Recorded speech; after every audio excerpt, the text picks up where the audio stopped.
What up, what up, what up, y'all? I am your host, Young Smooth, and guess what, y'all?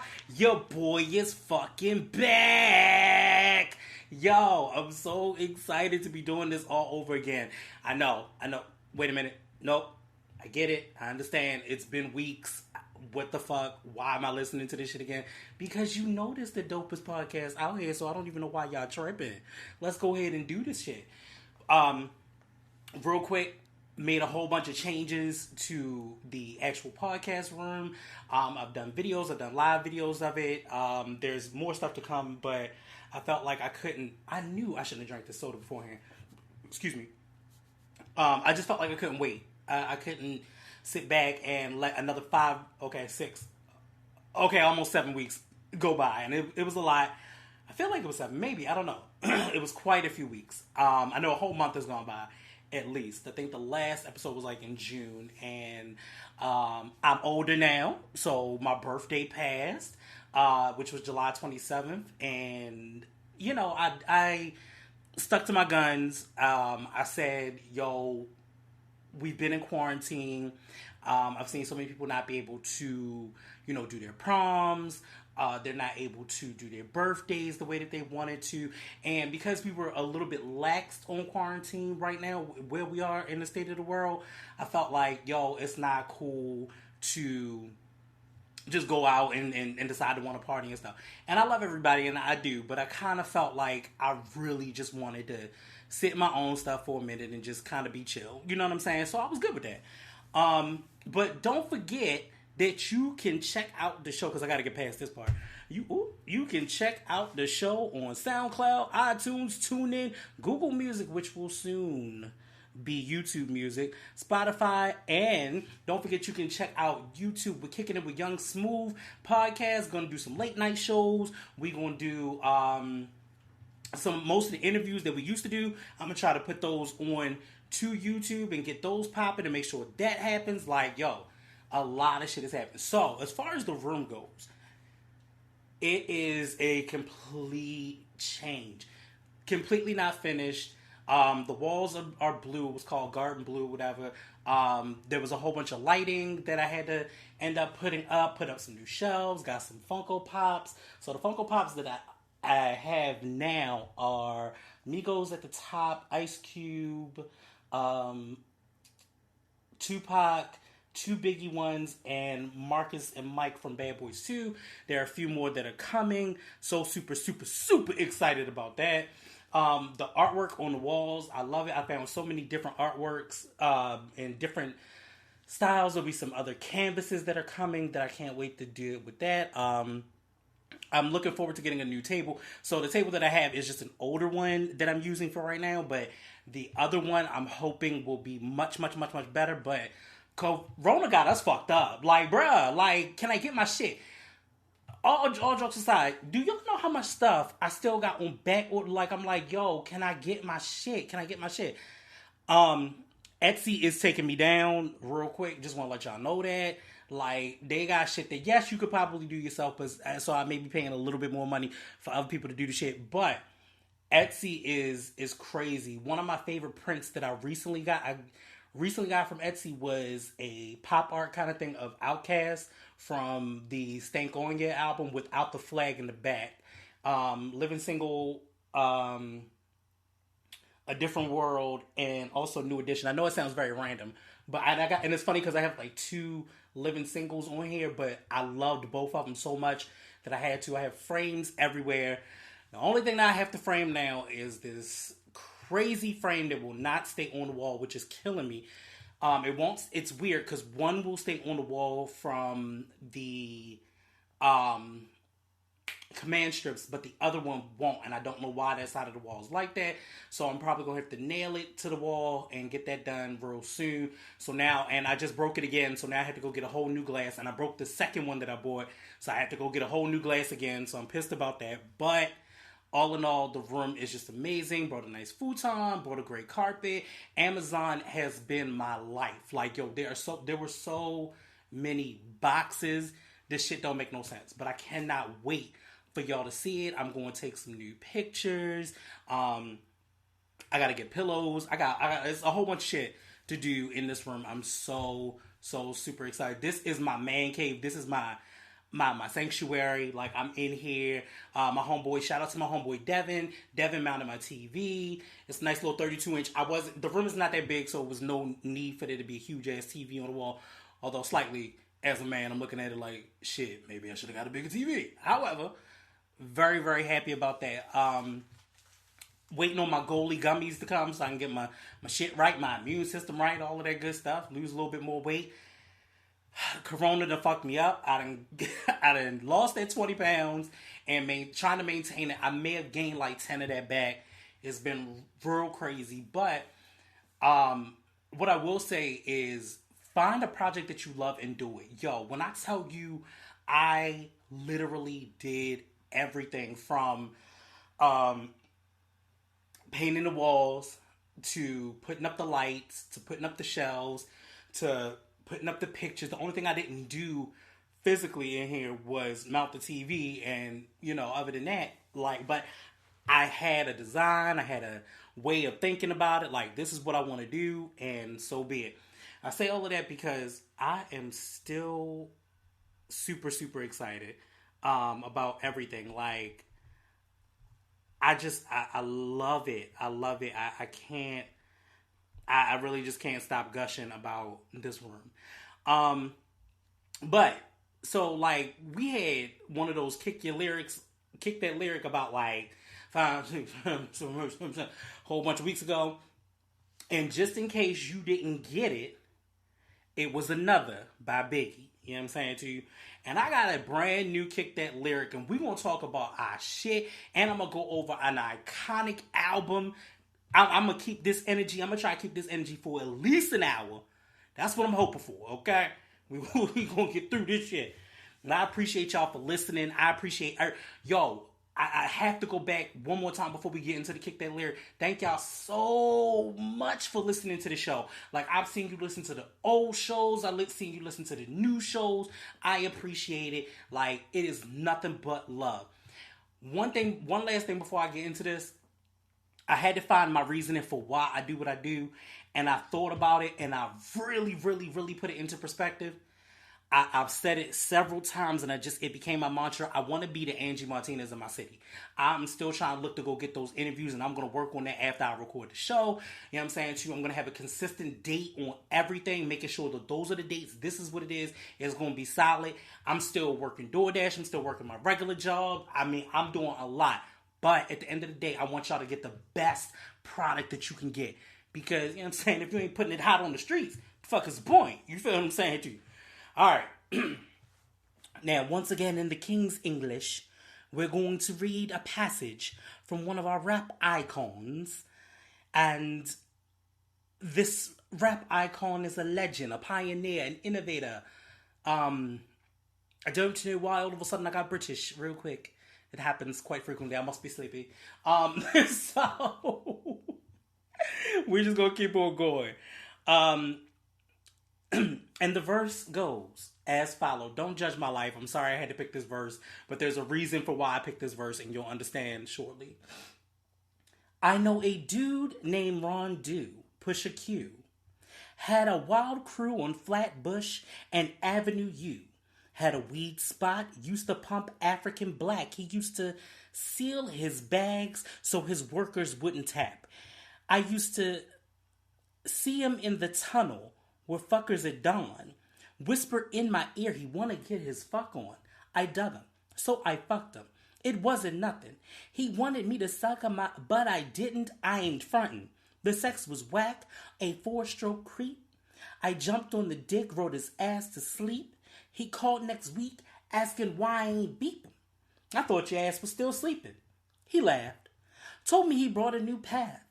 Could he come over right fast and fuck my pretty ass? I'll pass, nigga.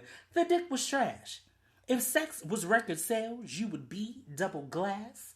The only way you seeing me is if you eating me. Downtown tastes my love like Horace Brown. Trying to impress me with your 5G stones. I give you 10 G's, nigga, if you leave me alone. Screaming. Okay. It was very hard not to rap that because I ain't gonna lie to y'all, I've rapped many verses from this artist several times out loud. I don't give a fuck because I think this artist is one of the dopest. I think this artist is the epitome of being the baddest, dopest, unapologetic kind of person that you can be. You know what I'm saying to you? I'm trying to say that without giving gender, but I mean, I'm going to only assume that you know what the gender is if after I've said all of that, which is what it is. All right, so let's get into... Oh, it's still the same. Y'all thought it was changing? No, it's not. It's absolutely not. We getting back into the ratchet and ridiculous corner. Abso-fucking-lutely. What? Pfft, that's what we do. All right, so real quick, fans are ecstatic that Netflix has acquired Moesha, Girlfriends, and other black 90s sitcom. Strong Black lead announced that several iconic series from the 90s would be coming to Netflix, and people freaked out with joy. Let me tell y'all something. I'm one of those people. So, in the 5-6 week situation... Well, actually, no, I take that back. Well, okay. So, within that time frame of me being absent, I definitely was watching Moesha. And I want to say... one thing that I do want to say about Moesha is this. It did not age well. It didn't. It just didn't. The shit just did not age well. The reason that Moesha did not age well is because some of the ideology that is in some of the characters is not the same. You know what I'm saying to you? I think that Moesha is a pioneer for a lot of black sitcoms. Looking at the spinoffs in general, because that was also something that we were going to touch on, but some of the spinoffs like The Parkers, which is also coming to Netflix as well. So you get The Parkers and Girlfriends, and they're all in that same kind of realm and universe. You know what I'm saying? To, and a lot of characters crossed over, into those paths. Rest in peace to Romeo. I don't think his real name was Romeo. I forgot what his real name. But his name was Ohaji. Everybody knows Ohaji. Which was Moesha's first love, allegedly, until he cheated on her. And Lamont Bentley, who played Hakeem. And shout out to the Yvette Wilson, who played Adele, and Bernie Mac. So it's weird because it's funny on YouTube. A lot of times they talk about the curse of Moesha, but a lot of people that was on Moesha have died very, very suddenly and mysteriously. But all in all, a great show. I watched it from beginning to end, and I did not realize at the end Little Kim was probably expected to be a more regular guest star on the Parkers because she's in the last 2 episodes. I'm sorry, the Parkers. On Moesha, she's in the last 2 episodes. But when they made that announcement, y'all, which it was like a couple of weeks ago, about a week or 2 ago. This is what happens when you gone so long. When you gone so long, all of a sudden you gotta be like, shit, how long ago was it? I don't remember. Forgive me about the dates and times at this point. I'm just trying to play catch up. I'd have missed out on the whole entanglement situation. I can't talk about that. I mean, I could, but I'm not. So I was mad that nigga really made a song. Did the nigga really make a whole entanglement song? JD, you got some good pussy, okay? And we're going to talk about good pussy today too, because that's going to be a thing. However, I digress because I'm moving forward. But, yo, so grateful to those 90s sitcoms. They got us through. I miss the days where like A Different World and Moesha, where the emphasis was put to go to college. You know what I'm saying to you? Where the emphasis was like, yo, you can strive to be a dreamer and to be an entrepreneur. Speaking of which, Q, who was Fragile Star, who was Q on the show. What I didn't know, and I was doing some research, little known fact that he had actually gotten fired, let go, whatever, the storyline continued on. And thank you, shout out to Comedy Hype, that LL Cool J, who was also doing In the House around those seasons, the latter seasons of Moesha, said, hey, look, check this out. This kid right here, he's about to get fired from Moesha. I want him to come on. And then Q ended up being LL Cool J's brother on the show, which is so dope. I think that shit is hot. LL, let me tell y'all something. LL keep motherfuckers in work. If he believe in you, and I see this because even with the Rock the Bells radio, like Biz Markie is on Rock the Bell, Roxanne Shante is on Rock the Bells. I'm literally paying for Sirius Satellite Radio right now just because every day I guess. Mr. C is on Rock the Bells, and yo, when I tell you they get me through my weekend all the time, love that. Plus, not to mention the fact I get to get Sway in the morning, so that shit helps my ride. And Sway and Heather B, that shit makes me happy all the time anyway. So moving on. Speaking of classics, did anybody else know that Clueless is 25 years old? Oh, sweet Jesus! It makes me feel old. First of all, there's a reason why, because it's part of my next story. But I remember I was at the Royal Farms, and I just happened to walk past the red box for some reason and was like, oh, let me look. I'm like, oh, what's coming out? What's in here? This, that, and the third. Bruh, I look down at the bottom. It's this, like, yellow printed pattern situation. I'm like, what the fuck is this? So I look at it. I'm like, yo, why would Clueless, of all things, be in the red box like it's so new? Nah, it is on 25 years. I cannot fucking believe that. Me and my cousin, my favorite cousin, used to watch this shit religiously. We used to be the motherfucking ass F. Like, yo, we did that shit. Don't judge me. I feel you judging me. Don't judge my life. I'm just saying. We used to do that shit. But the crazy, crazy part about it is that apparently Clueless TV series centered on Dion character, which is Stacey Dash's character, I don't know how I feel about that, lands on a home at Peacock. Now, regardless of how people feel about Stacey Dash today, there's no denying that her role in the classic cult movie Clueless was iconic.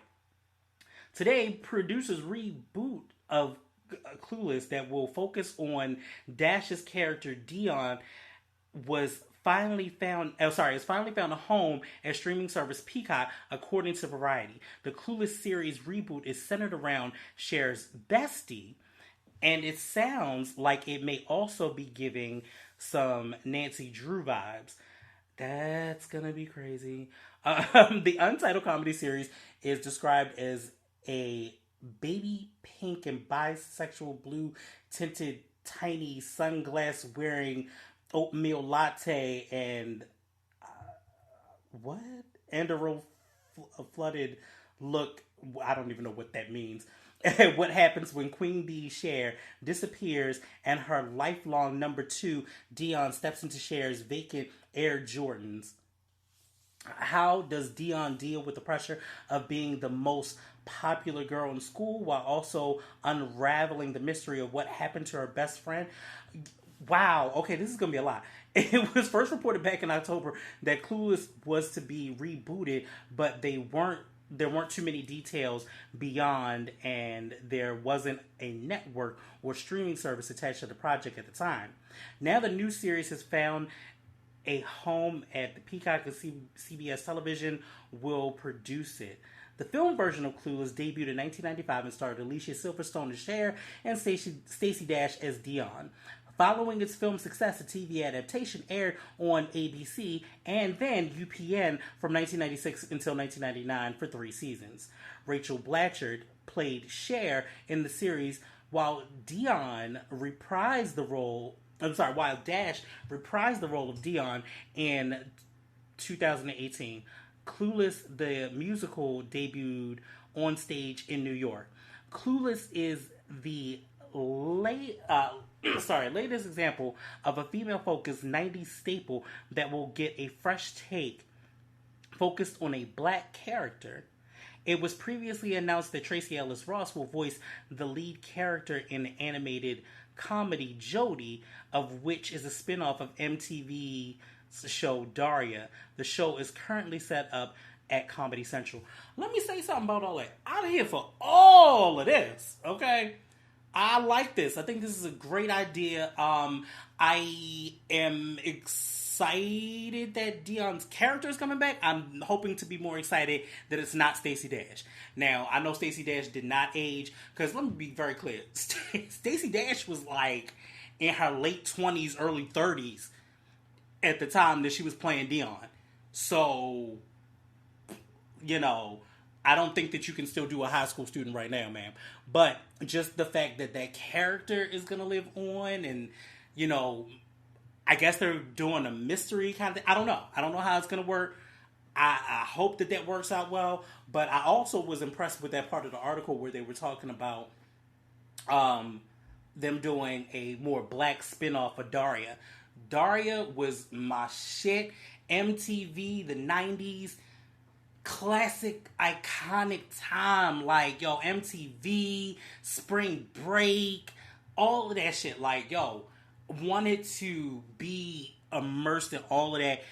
Y'all will never know that. Like, kids will never understand that. Like, Spring Break, Spring Bling on BET, like, all of that shit. The 90s, I said like 100 times, I'm sorry. But those times were the best.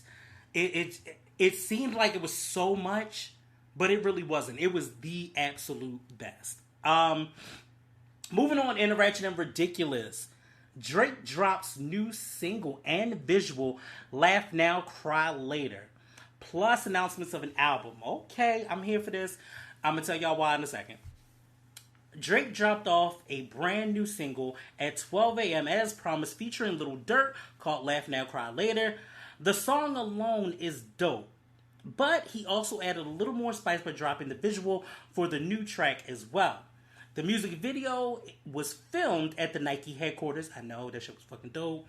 Featuring appearances from NFL ballers Marshawn Lynch, Odell Beckham Jr., and NBA baller Kevin Durant. The video is pretty much like a Nike commercial with the dope soundtrack. I love it. I think it's dope. what I like about it, for me personally, I feel like I almost feel like this is like a take care Drake. Like that, it all worked for me. I like the fact that one thing I like about Drake, if I have to be on the Drake train for whatever reason, the one thing that I love about Drake is that Drake does not take himself too seriously. Like he acts, he's fun. I would actually like to see Drake in some more stuff, like more acting roles that are not Degrassi number one, but I would like to see him in more acting roles. You know what I'm saying? Like later on, so we can push. No, the music is still great. I'm not gonna lie, the music is still great, except for the Tootsie Slide. I mean, Drake gotta have one. I don't like the Tootsie Slide at all. I think the shit is fucking stupid. I think it was the dumbest thing. I think it was a ploy for TikTok. But I really think that Drake could do maybe some comedic movies. Like he's not a serious guy. Like I don't see him. And if he did, maybe he could get his acting chops. You know what I'm saying? To yo, wouldn't it be dope? I don't watch the damn show. I don't. I really don't. But I think it would be dope if he was on Power. Like maybe if he did something like that. Maybe if he did Power, and and let's see if that would change his acting chops, take him out of his element. You know what I'm saying to you? Yeah, put him in something different. I think that would be super cool. That definitely would be super cool. But I am excited for an album for Drake. Cannot wait. So moving on. I don't even know if I want to talk about this for real. I really don't. Why Nicki Minaj fans are mad at ASAP? Y'all know I want to talk about it. Shut up. so I'm mad though, right, for real. Here's why I'm mad. I'm really actually upset because I was gone for so long I couldn't stand over Nicki's pregnancy. So congratulations to Nicki Minaj. I say this because I love anybody that manifests their destiny. You know what I'm saying? To like, yo, I wanted to do a podcast. I've done it for 3 years. I feel, well, moving into the fourth, I feel like it's been successful. I feel like I've had my stops, my starts. I feel comfortable in my skin. I feel comfortable in what I do. And I feel like Nicki has moved on to that. I'm hoping that we will still get the 15th thing for, you know, the Barb's sake before they wreck everything. I am hoping that we get a little bit more music. I've been gone so long I can't even talk about the Tekashi 6ix9ine situation I've been gone for a minute. So, my thing for Nicki, I am hoping that we do not have another Nicki hate train. I hope that we're going to take 2020 off and we don't get back to work until late 2021. Like, I believe that my prediction is that the album is going to be out late 2021. Because she's gonna need time to recover, make sure the baby right, make sure nannies are right, all of that shit, so she's gonna be doing a lot. But I think that we may get the fifth thing, because she's gonna have to get out once she does the 5-album deal, or however that worked out, and she's not with Young Money anymore. I think we'll see the new chapter, but I really want to believe that we're going to move on. Now, surprisingly enough, she also dropped. I know this was not just about Nicki, it's a little bit further than that, but real quick, just want to wrap that up because I know that these rants about Nicki will be long and drawn out, and I don't have time for that right now. What I will say is, where was I? The Move Your Hips situation, which was actually a song that was supposed to be put out almost 2 years ago, but that with A$AP Ferg, that verse, Onika, that verse, Nicki, that verse, this is what I would like from you. Okay, I don't need a whole rapping album from you because we've not come to expect that anymore. I don't need that, but I need bars. I need bars. I need you to be in your bed. I need Chirac bars. I need looking ass nigga bars. You know what I'm saying to you? I need bars. I don't need none of the bullshit. Anyway, why Nicki Minaj fans are mad at A$AP Ferg and the baby gets dragged. Oh Lord, why is the baby getting dragged too? I don't remember if I took this whole story, but we about to find out. Nicki Minaj has a serious fan base, as we all know. And the other day, the bars were out for blood yet again. Why wouldn't they be? What else do they have to do? Not a goddamn thing. After learning A$AP Ferg's collaboration with the Black Barbie and Made in Tokyo Move Your Hips only hit number 19 on the Billboard Hot 100. I say that with a whole bunch of sarcasm, but if you can't tell, I don't care. Nicki's fans were on the A$AP Mob rapper's tail. Okay, so here's the thing. Kids, Nicki's not always gonna hit number one. Nicki's not always gonna make number one for somebody. I think what they have an expectation for is that it's all gonna go number one because the last two hits went number one. Nah, not gonna happen. Ferg has a different type of fan base. There are niggas that fuck with Ferg. Like, yo, we fuck with Ferg. Like, it's real old school cats that fuck with Ferg. There's a younger generation that fucks with Ferg. And yes, he has a great base.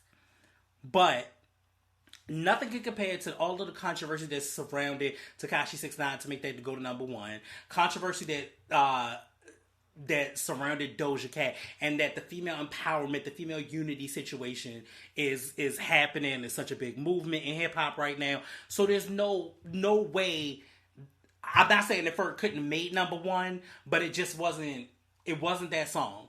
You know what I'm saying to you? It just wasn't that song. And I'm not saying, because this came out a couple of days ago, so I'm not saying that we still can't push it to number one, but it's just it's gonna fall on deaf ears. It really is. When what was it? When Trolls came out, it's something that Tekashi 6ix9ine is fresh off the heels of all of the controversy. He been online, he trolling, he doing all of this. Clearly, you know that sells for Nicki. Y'all know that sells for Nicki. You know, hey, the second that there's some drama controversy, it's gonna sell. And that's why that shit, almost reached number one, but he was mad about that. The thing about with Doja Cat was that you also, in the same week, have Doja and you have Meg Thee Stallion working with two iconic legends. And all of that is happening all at one time. You feel what I'm saying to you? So absolutely, we definitely gonna get number ones there. So it's sad that you had to break that down for the Barbs, but it is what it is. In other news, we wish it wasn't real, but the baby now is down for Kanye to be president, even if it may be virtually impossible for Ye to win. The North Carolina rapper shared his opinion on the 2020 election on Wednesday, August 12th, one day after the official announcement of California Senator Kamala Harris as Joe Biden's running mate for vice president. The rapper states, yeah, I'm gonna let y'all finish, but you got me fucked up. You think I ain't voting for Ye? I put those crickets in there on purpose. Whether there will be actually no crickets in this editing, I can't. Okay. Kardashian West. I don't like it. I don't like it. Here's my thing about that. Again, I've been gone way too long because I have not gotten a chance to talk about that either. Yo, first and fucking foremost, it is a ploy. It is a plan. It is a smokescreen. Stop banking on this. Yo, you already have 4 years of a fucked up ass president. You know what I'm saying? Like right now, we in the mix of that. We need to get him the fuck up out of here with the quickness. November can't come fucking fast enough. But the Kanye thing is a smokescreen. Kanye always talked about it, and yes, he may have been manifesting it, but I just don't even see him in it. Like, dog, I I don't understand. I don't understand. Like, okay, so first of all, we already know one thing for sure, two things for certain. Like I said, this shit is a whole smoke screen. And on top of it being a smoke screen, it's like we've already had a president who's not stable. Kanye is known. It is on record that he is not stable. He is not mentally stable. We wish Kanye nothing but the best. It's weird because right now, this is weird. This is really weird. I have I have a picture of Kanye as one of the pop art things because again, his contribution to hip hop, his contribution to music is impeccable. He is a genius. But it's funny because I'm like talking about it, but my face is facing away from him, and I want to be like talking to Kanye, like, look, nigga, let this shit go. You are doing more harm than good. Like, there's no way for this, for this to happen. However, let me not be on a high horse and say there's no way, because look at what the fuck we got going on now. Anything can happen. Anything can happen. The wonderful world of Disney. Because this shit is ridiculous. Look, as much as I want to be woke, I'd rather be asleep right now because I'm tired of this shit. This shit is fucking ridiculous. So, people are dragging the baby, and that's the baby's opinion. I don't. Why are we listening to the baby at all? Like, other than the fact the nigga makes some dope ass music on some of the hottest tracks, this year. Wonderful, amazing. However, this is not the nigga that I look to for political advice. I'm sorry. There are many other rappers that I can look to for political advice. The hell, I would look to Lil Wayne before I look to the baby for political advice. Not really, just joking, just saying. However, again, also very crazy because Lil Wayne is up here on the wall too. But I refuse to listen to the baby. Baby, you can't even handle your regular shit. You out here beating niggas up and shit. You can't even handle your regular shit. So where are we going to take political advice? Granted, he may have just been trolling, but that's a little bit too much. All right, moving on. City Girls Talk WAP. Once again, it's WAP, not WAP. I'm going to get into that in a minute. Saying male rappers are threatened by women dominating the charts. Excuse me, let me get my city girl voice. I feel like men are threatened by the women. I can't do this. Kind of dominating right now because they are so used to being in control and putting the women on the records. Quotes JT. While speaking on their experience, JT shared that from their perspective, most of their male counterparts aren't comfortable when women are dominating charts. I'm not reading it again. But she does go on to say, because back then, sorry, let me get the voice. Back then, because they, that's just horrible. Because back then, you gotta get on a hot song with a man to get number one or even get on the charts. But now, women are just doing it themselves. They always gonna have something to say because that's how I feel. It says, it's just going to be a whole different era. The duo also pointed out the double standard when it comes to how females rappers are criticized and dragged for boldly speaking out about their sexuality in music, while male rappers' lyrics get passes. I think it's like a threat. I hate this. They want to say it's trash, it's not good, it's about sex. JT continue. I can't say I'm going to go around and shoot up nobody because I'm not going to. I'm just going to talk about how good my pussy is or how I feel about myself. Young Miami added into... I'm sorry. Y'all are going to die when y'all hear this. Young Miami added that men who are criticized need to look at their own misogynistic lyrics before taking to Twitter to call out fans who tried to bully her into changing her name. I say shut the fuck up, period. Like, just shut up. Ooh, she's so educated. Young Miami said during the interview They've been talking about us for years or for decades. So why is it a problem now?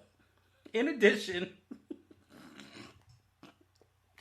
I'm cracking myself the fuck up in here. In addition to talking double standards, the Pussy Talk rappers drummed up controversy over their of their own by revealing their dating standards when it comes to men, pursuing them after noting that men with no money will get no love. Here we go again. I'm not dissing broke man, bitch. The fuck you ain't. Shit.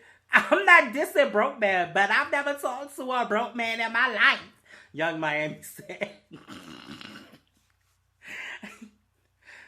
To talk to me, a man has to have a certain amount of money, and there's nothing wrong with that. Folks feel a type of way, but I say that's because broke men love to act rich. But I'm like, you ain't, I'm sorry. You want to act rich, why not be it? Okay, first of all, I couldn't get through it. I tried. I really did. I really tried to get through that. Okay, let's bring in some points here. I never thought that I would say I agree with the City Girls to a degree. Because I couldn't get past that shit. But I kind of do. And I'm going to tell you why I agree. My reasoning for agreeing with the City Girls is this. One of the things that they were talking about that they kind of go further into was the WAP. Because y'all niggas call it WAP. I'm about to educate y'all on that too in a minute. But Cardi B and Megan Thee Stallion's new song, WAP, Wet Ass Pussy. I wholeheartedly... Okay, so if anybody's listening to the show, you know I'm a female advocate. I love for females to get on a track, talk they shit, be just as nasty and gutter as motherfucking niggas. Because here's the thing. We let a lot of bullshit slide where Rick Ross talked about motherfucking roofing bitches and shit. Hell, Biggie talked about pissing and shitting on it. Like, yo, it's a lot of shit. If you look at motherfuckers' lyrics, sometimes you got to be like, oh, okay. But it's okay for it to slide. Like, this became a whole thing. Now, when WAP came out a few days ago. Y'all see how I'm catching up now? So WAP came out, and it came out a few days ago, and it's taking the internet by storm. It originally came out, and you got a chance to hear the song, and if you watch the video on YouTube, it's actually edited, and then if you actually download the song is not. However, I will say, for me, the shit is a good ass song. Number one, there is some hoes in this house. Like, that part, Baltimore clubs all day, and not to mention the fact that reminds me of Players Club instantly. So we live in a time of nostalgia. People are taking nostalgia and they bringing it and they running with it, and so we living in a time full of fucking nostalgia. So, and for me, that shit is fucking awesome. I love the lyrics. I love that Cardi did something different with her voice. I love the fact that, yo, it's Cardi B. Like, why are we breathing too much into this? In my lifetime, I honestly believe this one thing, and I believe it to be true. There is a level where you can be righteous and you can be ratchet. And right then and there, that's a moment to be ratchet. I'm just sorry. It just is. And furthermore, who don't want half of this shit? Sometimes I want my dick to touch the back of your little dangly thing in the back of your throat. I'm just saying. I would like girls to motherfucking explore that option. Why you can't be sexual? Why you can't paint that picture so vividly?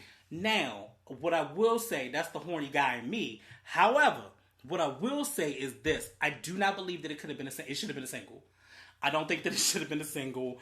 I think that it should have definitely been an album cut and let it created its own buzz. But Cardi needed this.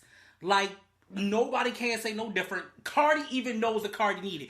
Cardi said it on the Breakfast Club earlier this week. She was like, late last week, I'm sorry. She's like, yeah, so real quick, I'm gonna need this because it was time. Yo, she was like, yo, there was really barely any music in 2018, no music in 2019 after Culture was born. You know what I'm saying to you? The singles that she was on wasn't hitting like that, and she know it. And it's not like this was something that Cardi didn't know. You feel me?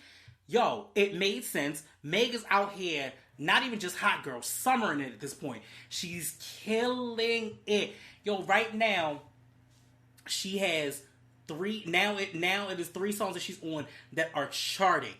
Between Savage, the Savage remix, Girls in the Hood is actually charting and playing very consistently, and now WAP is going to chart. Now, the reason why I keep saying that is y'all niggas out here, these niggas in interviews and everybody, who the fuck, why y'all not, wait a minute, why nobody, if the song is called Wet Ass Pussy, WAP, I have never been able to change that vowel, into another vowel that is not changeable.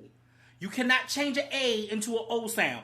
WAP, hip hop, those are OP sounds. Rap, app, cap are AP sounds. Like, I feel like I had to break this shit down. So the song is not called WAP, it's called WAP. just so you are aware. However, I think the visual was amazing. Everybody looked good. I'm mad that there was a whole thing with Kylie Jenner. Here's my thing. Kylie's cameo in it is how I like my Kardashian Jenner clan. Walking sexy and quiet. Fucking perfect. That's it. All you bitches need to be is a pretty face. Because let me tell you something. When they start talking, the shit is like nails on the chalkboard for me. Okay? That's how I like my fucking Kardashians. Just and my Jenners. Quiet. Shut the fuck up. You know what I'm saying? Don't say nothing.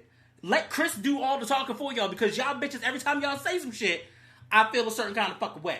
I don't give a fuck. And I think that would never get me a standard to be a commentary on any of the rest of the shit. But what I don't believe in, me and my homegirl have beef over this all the fucking time about these bitches. I don't like them. I don't give a fuck. I don't care. I don't like them. Like, I just don't. You know what I'm saying? So, me saying this now may ruin my chances of ever being on E, while E is the network that the Kardashians is on, and it brings them tons of money. I don't fuck with them. Their agenda is not part of the black agenda. A lot of it, again, their agenda is distraction. That's why Kanye fits so well with that fucking family, because the agenda is distraction. Ain't nobody got time for that. That's my whole situation on that. Normani! Oh, Normani! Oh, Jesus! In that black and white, Normani killed it. Normani is going to stop. Y'all need to give Normani a chance. The girl can sing. She can dance. She is a chocolate ass sister. Let us give Normani a chance. Not in the... Forgive me, Calendria. Forgive me when I say this. Let us give her a chance, and not in the way of a Kelly Rowland. When I say that, I'm not taking from Kelly, because Kelly's fucking awesome. Kelly is gorgeous. Kelly is fucking amazing. But what I am saying is, let's not use Normani as a lyric, as just a side thing. I think Normani needs to rise to her own standard, because for Normani, I feel like it becomes that level of colorism in hip hop, and I'm like, yo, she's so great, she's so good, she dope, you know, like, she got hella moves out here, she can sing, she was with Fifth Harmony, all of these things, but something is just they're not pushing her right, but she looked fucking amazing. Now, some of the other girls I did not know like that were in that video, however, I've heard of Mulatto. Fucking with that bitch too. Fucking with her. And again, this video checked off so many wins, so many categories. It got people talking. It gave Cardi more push. It gave Megan gets that stamp of approval. Megan is that girl. Megan's that girl that you go to and you be like, yo, you're a good friend. You know what I'm saying? I really want to work with you. She's that girl. She's that, I ain't got no beef with nobody. I work with everybody. Barbs, sit the fuck down. It don't have no merit that she worked with Cardi over Nicki. Does not matter. You know what I'm saying to you? Be happy that you have a female in the game, because see, the Barbs just wanted to only be Nicki. Nikki about to go into a whole nother chapter. We've already discussed this. Nikki about to go into a whole nother chapter in her life. She don't give a shit about none of this shit. None of it. It don't make her no never mind. She don't give a shit. Right now, she like, bitch, I'm sitting pretty. I done had perfumes. I've been in movies. I got all this music out here. Like, but she don't give a fuck. Y'all forgot about the perfumes for a second, didn't you? Majesty. I don't know what the fuck that was. But it did smell good though. But yeah, so this is a win. This is also not new. This is not a new narrative, okay? And I have to say this because I really wanted to delve into this, and I'm not even going to do that last story because I don't give a fuck about that. But this is not a new narrative. This is not a new narrative because in 1996 we had the same issue. And that was when Lil' Kim debuted Hardcore. And we'll go into that in a minute. Because, yes, that is the album that we are talking about today. Unfortunately, I don't have the ones to flap it right now. Because Hardcore is actually on that poster that I was talking about earlier that I need to fix. However, when I tell you this is not new. The second that I heard this, and because you know me, because I like to hear the dirty shit, talk that nasty gutter butt shit to me, because I like it. You know what I'm saying? You want to anaconda and shit, I like it in the Big Mac truck and shit. I like the nasty shit. That's just me, and a lot of people. But when I heard the song, and I was like, wait a minute, hold, this is a Cardi song. Hold, wait a minute, this is going to be the first single. Oh, this internet about to be fucked up. Because I know how we talk, I know how we do nowadays, and I'm like, this is going to be crazy. For me, with the press and everything else that it went through in the last couple of days, I'm like, yo, this is a way faster version of 1996 all over again. You feel what I'm saying to you? My damn watch went off. It's a faster version of 1996 all over again. And the reason that is the case is because at this particular point, it's where I had to turn my phone down. I just forgot, and I'm like almost an hour into this. This is exactly where Kim was in 1996, over 20 some odd years ago.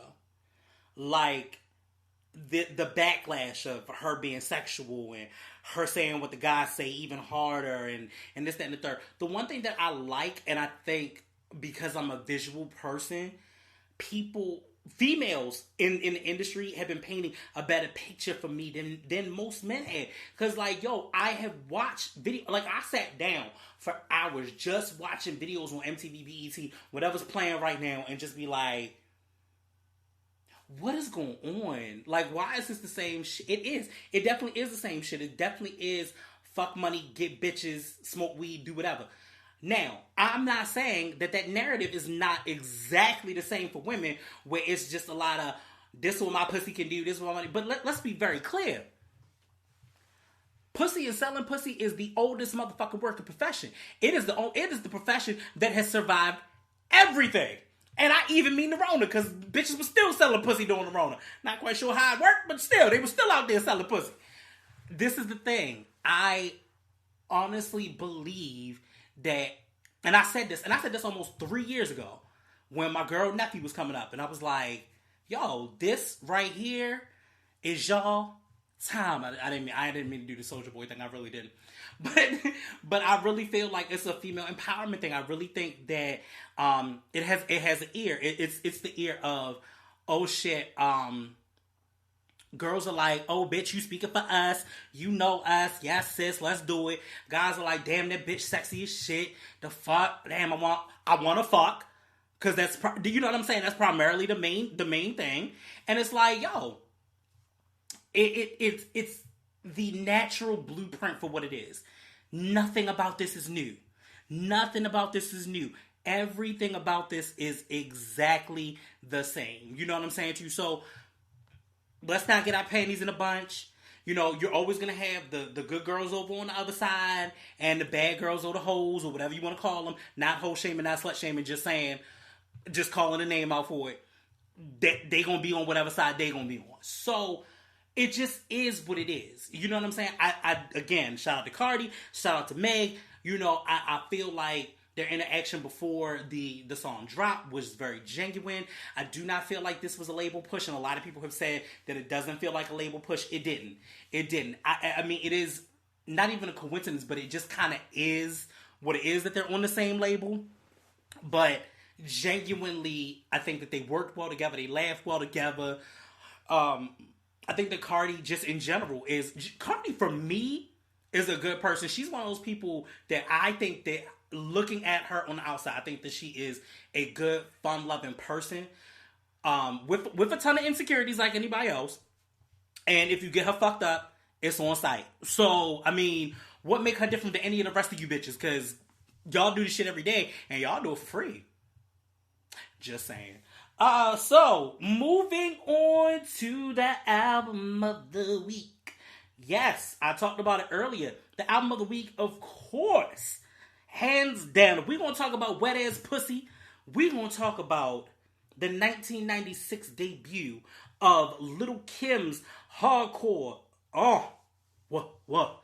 That's what I'm saying. Like, yo, anytime you come out now, granted, this was also not played on the radio, but and truth be told, actually was not played on the radio until the latter years. But when you start off a motherfucking verse that you used to be scared of the dick, now you throw lips to the shit, handle it like a real bitch. Heather Hunter, Janet Jack me, take it in the butt, yeah, that. What? Like, wait a minute, okay? You start off with motherfucking verses like that. First of all, let's be clear. If you listen to hardcore starts off, when I tell you, with the level of hilarity that you just didn't expect.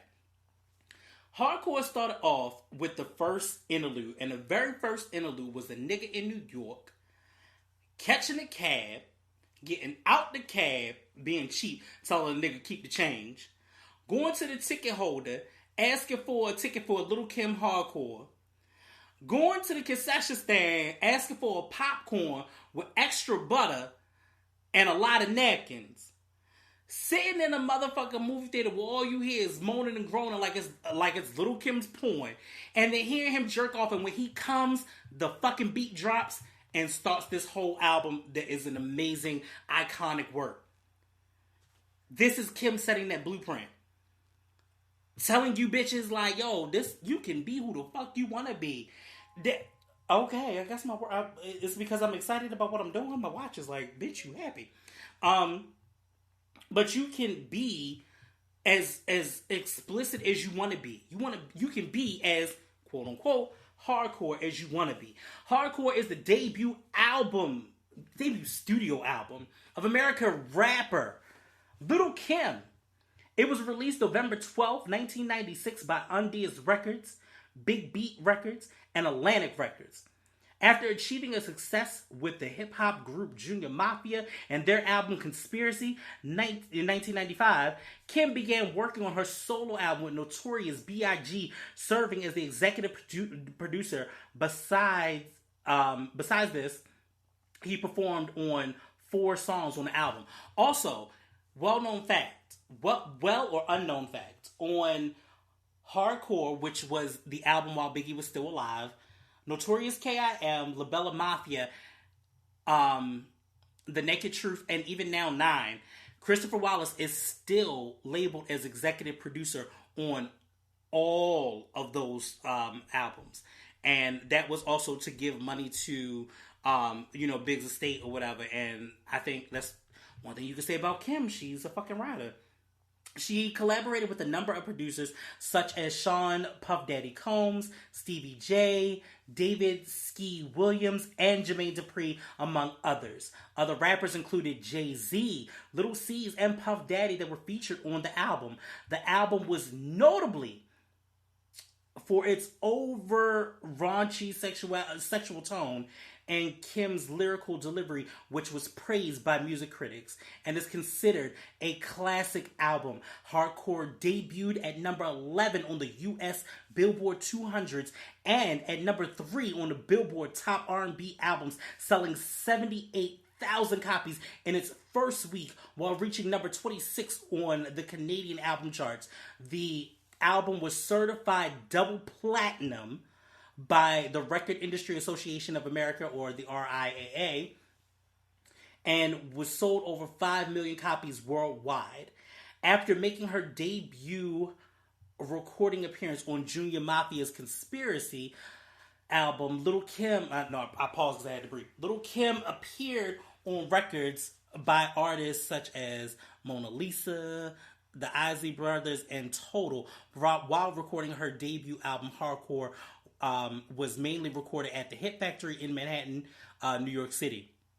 Working with a number of producers, including Sean P. Diddy Combs and Jermaine Dupri, the album featured edgy, hardcore, and explicit sexuality, as the title suggested, which at the time were two treacherous things to have on one album.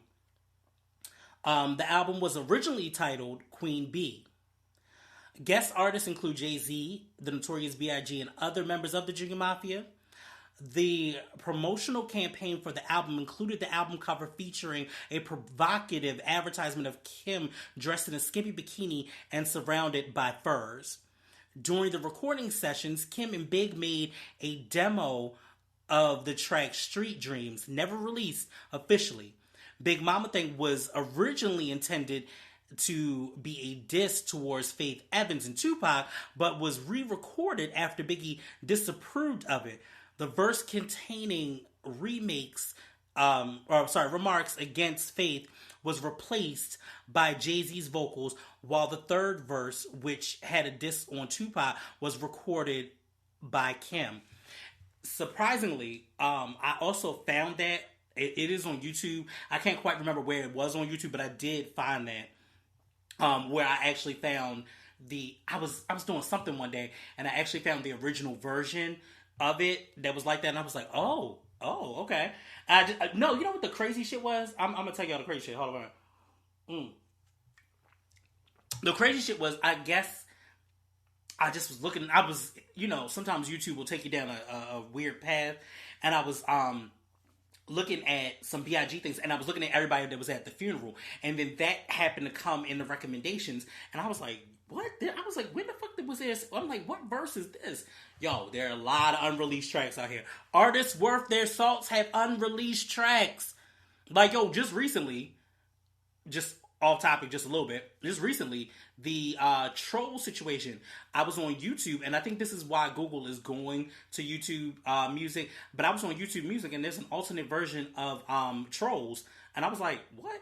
I'm kind of glad that they used the version that they used, because the verse that Nicki had in it, it was okay for the alternate version, but I actually do enjoy the actual version that is out now. Anyway, singles. The first two singles from Hardcore, the gold certified No Time and the remix version of Crush on You, both peaked in the top 20 of the Billboard Hot 100s and the top 10 of the Hot R&B singles charts, and topped the songs charts, making Lil' Kim the first female rapper to have 2 consecutive number 1 singles on the charts. Also, fun fact about Crush on You. If you listen to Crush on You on Hardcore, you'll notice that Crush on You only has little C's. Apparently around that time, a lot was going on. This is not research, this is just my love of hip-hop. But apparently there was a lot going on, and Kim was MIA and purposefully missed that studio session, but the album still had to come out and never did it. By the time that Crush on You was pushed to be a music video, she had to go back in and re-record, and so they took off certain parts that C's did, so it now sounds like a back and forth with C's, and then Crush on You came out. Fun fact about the video. What I didn't know was, I understood that there were different colors, and I was just happy to watch shit. I was like, this shit is awesome. It had Aaliyah in it. It was amazing. But fun fact, I didn't know that the reason for it was supposed to be like The Wiz, and the different colors and going into the different rooms of The Wiz. That was something that I didn't know about that. But again, another fun fact. Both singles peaked in top 50 of the UK singles charts. A third single, Not Tonight, Remix, became a huge top 10 success in 1997, peaking at number 6 on the Hot 100, number 3 on the Hot R&B single chart, and topping the rap songs chart. The single also reached the top 20 on the UK chart and number 10 in Germany. The song was certified platinum by the RIAA. It was nominated in 1998 for a Grammy Award for Best Rap Performance by a Duo or Group. Big Mama Thing was released commercial radio in the fall of 1996. Album. Hip hop had never seen anything like Brooklynite Kimberly Denise Jones at the time of her solo debut. She single-handedly raised the bar for raunchy lyrics in hip-hop, making male rappers quiver with fear with lines like, "You ain't licking this, you ain't sticking this. I don't want dick tonight, eat my pussy right." Riding the wing of the Notorious Big, Ready to Die, and Jay-Z's Reasonable Doubt, Kim's hardcore helped put East Coast hip-hop back on the top of the late 90s. The album's over-reliance on old 70s funk samples doesn't distract a bit from Queen Bee's fearless rhymes in Dreams, and she demands service from R. Kelly, Babyface, and nearly every R&B dick in the field. A landmark of bold, hilarious filth. I love it. I do. Commercial performance. Hardcore debuted and peaked at number 11 on the U.S. Billboard charts, 200 at the number 3 on Billboard Top R&B Hip Hop album chart, selling blah blah. We've already gone over that.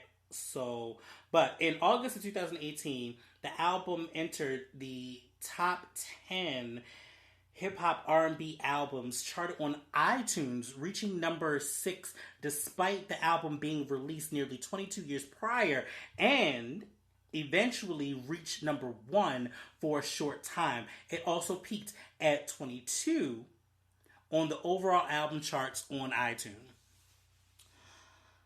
So, you have songs like we talked about before, the intro into A minor, which now, okay, that just,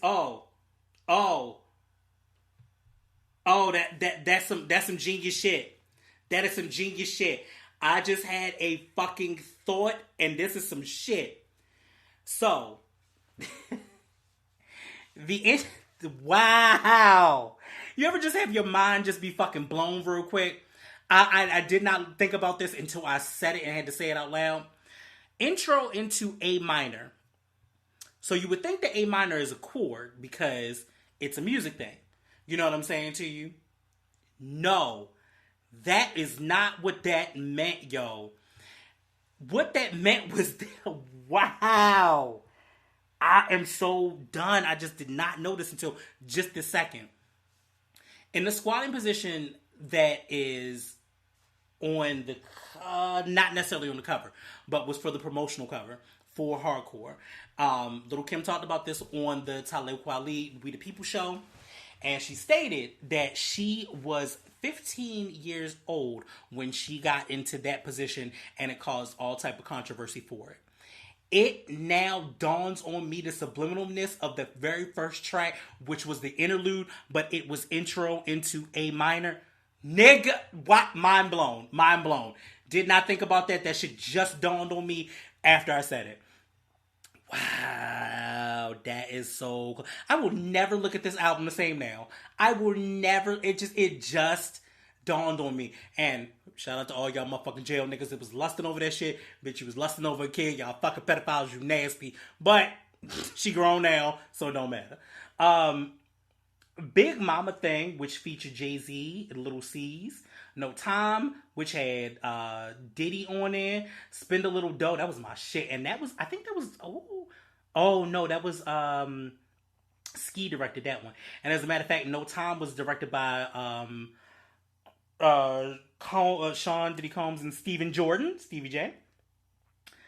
Take It, Crush on You, which featured Little C's primarily. Drugs, which was another one of my favorite songs. Drugs is an Isaac Hayes beat. That's where the sample came from. Scheming, which was an interlude. And then you have Queen Bitch, which was fucking phenomenal. Then you had Dreams. And Mafia Land, where there's one loss, one clan, left hand. I forgot the words. That's my shit. Yeah, and she went hard on that one. I love Mafia Land. We Don't Need It. If you ain't sucking no dick, we don't need it. We don't need it. If you ain't licking no clit, we don't want it. We don't want it. Then you have Not Tonight, which was by Jermaine Dupri. Player Haters, which was an interlude, and then Fuck You, which was actually the ending of the song, and was my ultimate favorite, where, who was the artist? I can't remember the artist, but he come out with 9 shots of meet you, greet ya, it was Lil Caesar. It was Lil Caesar. 9 shots of meet you, greet ya, hang with Little Caesar, but don't sling pizza. It's the rap barbarian, something shit. Oh, that's my shit. I'm gonna have to listen to that shit now after I finish this. Then you had the Not Tonight remix, which had Da Brat, Left Eye, Missy Elliott, and Angie Martinez, which was actually on a separate song situation, and was on the it wasn't the Money Talk soundtrack, but it was another movie that I think had Martin on it. But one of my was it Money Talk? No, Money Talks was the one with Chris Tucker. This was something else, but it was a Martin movie, and I can't remember what it was though. But all in all, as I wrap this all up, fucking classic. So when we sit back and we talk about Cardi B and this whole WAP situation and how crazy all of this is and what the fuck, remember, ladies and gentlemen, 1996 brought you Kimberly Denise Jones. And she was fucking... So, when the Hardcore Poster came out, she was 15. By the time the album actually came out, she was 18. Because it was about a 3-year gap between it. We failed to realize something. And I think that people get in their heads one or two things about hip-hop. Hip-hop is a young man's sport. Not necessarily. As we've seen, there are elders and elder statesmen in this game that continue to make this shit amazing and make it profitable. And once we get out of this whole Rona situation, I believe that we're going to find new and inventive ways to do it, and people continue to do that. Number 2, Kim is an icon, and I think that right now with this whole WAP thing, there was no better way to not honor and show our love. And it was funny, I was just watching Joe Budden's podcast earlier. Was it Joe? I'm sorry. Fat Joe's podcast earlier, and she was on there 2 days ago, and she said something along the lines where Joe was like, do you feel like you're getting your flowers from everybody? She was like, no, fuck flowers, I want to get to the bag. And I was like, I fuck with that. But people still need to pay homage. You still need to pay homage to it. This is no shade to nobody in particular, but you definitely need to pay homage to the queen. She paved the way for you bitches to say all the shit that you wanted to say about your motherfucking pussies. To tell niggas that it's wet and you want to get choked and you want motherfuckers to touch the dangly thing in the back of your throat. I love that line. So, love Kim, and that is one of my favorite fucking albums. I will probably eventually go into the rest of them too very soon, because La Bella Mafia spits. There's some bars on there that I love doing La Bella Mafia. And La Bella Mafia was definitely a change for the turn of the century. And again, Kim just being classically, iconically Kim. But that wraps up another motherfucking episode. Yo, we back. Are y'all not excited? Because if you're not excited, fuck you. But I'm super excited because I'm back. I kept the same energy throughout the whole fucking show. I didn't die. Well, I did die down a couple times. But I'm super excited. I'm excited to be back. If you by maybe hopefully the next episode, there should be some more information about booking situations. So I'll start doing that for anybody that wants sponsorship. You have your business, I'll go ahead and promote it and still push it on my IG page as well. So we're going to continue to make success. And when I say we, I mean all us, all my listeners out there. I love y'all with a fucking passion. I hope that you were entertained. Are you not entertained? Sorry. I just thought about that. That was a bit much. But I just want to continue to just make dopeness and, like I said, be the Angie in my city. You know what I'm saying to you? Like, if I had to pick anybody else, everybody was like, originally when I started doing this, you guys are like the Breakfast Club. I don't want to be like the Breakfast Club for a couple of reasons. And I'm going to move on after this. But I don't want to be like the Breakfast Club for a couple of reasons. Because, number one, it is three brilliant personalities and a great and amazing, but I don't ever want to be to a point where I'm in a ensemble cast of people and I'm overshadowed. You know what I'm saying to you? Because I do feel like Angela Yee gets overshadowed quite frequently. I love Angie because Angie pioneered so much of this. Angie's book is amazing and tells you everything about a lot of things that she's done. And and I read it on ebook, but I think I'm about to get the physical copy of that as well. Rephrase that. I listened to it on ebook. But it's just amazing. It's just amazing. And I want to be that person. You know what I'm saying to you? And it's going to take for us to get out of this, for me to start going back into, being in the studios and talking with artists again. So I love it. I love this art form. I'll never not love hip hop. Again, I need this goddamn hip hop poster to stay so y'all can see how dope this room is. But I'm going to figure that out as well. And, we've come to the end of the show. You kicked it again with Young Smooth. Fear. False evidence appearing real. It's only real in your mind if you make it real in your mind. And for real, the women out here winning. Dudes, give us some visuals. Give us something different. The only dude that I liked right now out of this, I haven't gotten a visual from him. I love Ferg verse on Move Your Hips, and I'm loving Drake's new song. Like, yeah, I need some more. I need more from you guys. Now I don't need you to talk about your dicks and shit. Like, that's not what I'm saying. But I definitely need more. Something creative, something heartfelt. I love J. Cole. I'm mad that this is Logic's last album. Ross has put out some other stuff that I like. I do like a lot of the stuff that I've heard, but I do need y'all to be on a different level. I want that's the thing I think I want from guys. I don't really want you to change too much of what you're doing. It doesn't have to be over the top. It doesn't have to be none of that shit. But I want the visuals to be better. And that's why I think I like Laugh Now, Cry Later. Like, that's why I like that, because the visual for the whole thing was something that I haven't seen from Drake, or something that I haven't seen from Drake in a minute. Also, before I go, shout out to my man Cravante for his version of WAP, which is good as dick, apparently, which is great, apparently. So it's awesome. Let me not lie to you. My man is working harder than everybody else, and he will be my next interview, and I'm going to work on that as soon as I get off of here. So that will be great. But y'all just listen to another dope ass episode of Kicking It with Young Smooth. Now, don't you, the audience, feel better about it? I know you do. All right, y'all. I'm gonna holler at y'all next week. Y'all already know what's up. Hey.